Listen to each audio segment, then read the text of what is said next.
The Origin of Life 3. Xiefeng. August 16, 2005. Life is 1 plus 1 is equal to 1.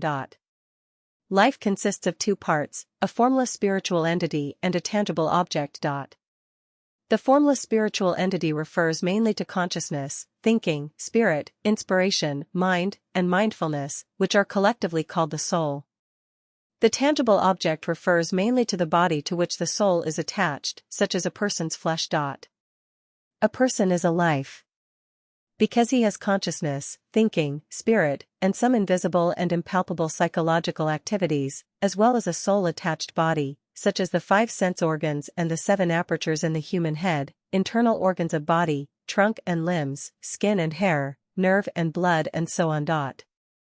If a person is insensitive to burning when they put their hand into boiling water, to the pain of a thorn sticking into their skin, to the coldness of an icehouse, to the flavors of food, to starvation when they have not eaten for too long, to danger, to love and hate, to changing surroundings, or to anxiety and fear, then they are without a soul. Such a person does not exist at all. Although a vegetative person is still a person medically speaking, their souls have left their body and roamed into a space tunnel. Because of the maladjustment of the body, their soul cannot attach to its flesh effectively and their thinking and consciousness cannot express themselves effectively. If we massage constantly at a certain acupoint of their body or call softly into their ears, we can bring their distant soul back. As the body changes and revives, the unconscious person becomes a normal person with life once again. Once a soul has left its body, that body will lose its vitality of life. As long as a soul stays within a body, that body will never die. Even if you remove a person's heart, drain all their blood, or even decapitate them, their life will still exist and they will not be dead. In the mythic novel, The Legend and the Hero, Prime Minister Baigon's heart was removed by Deji. He did not die right away because his consciousness, thinking, and psychosocial activity were still there.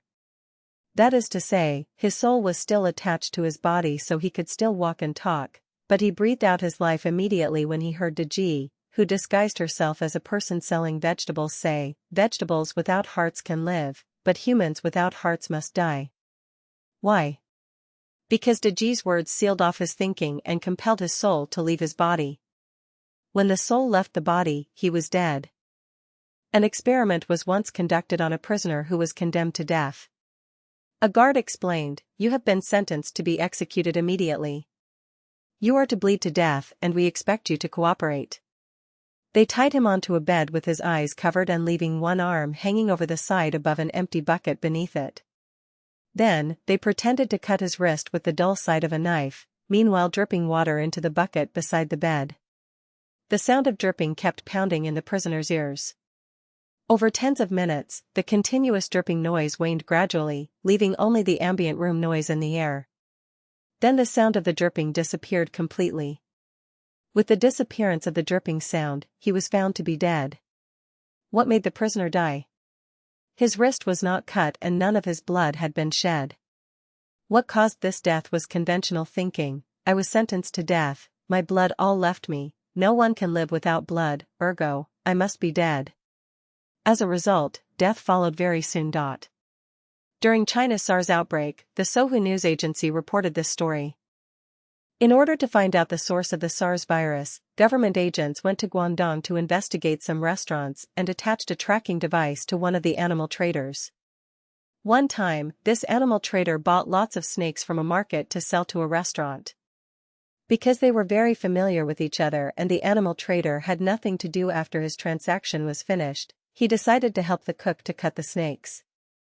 As he was cleaning himself at the end, one of his fingers was caught by a snake's head.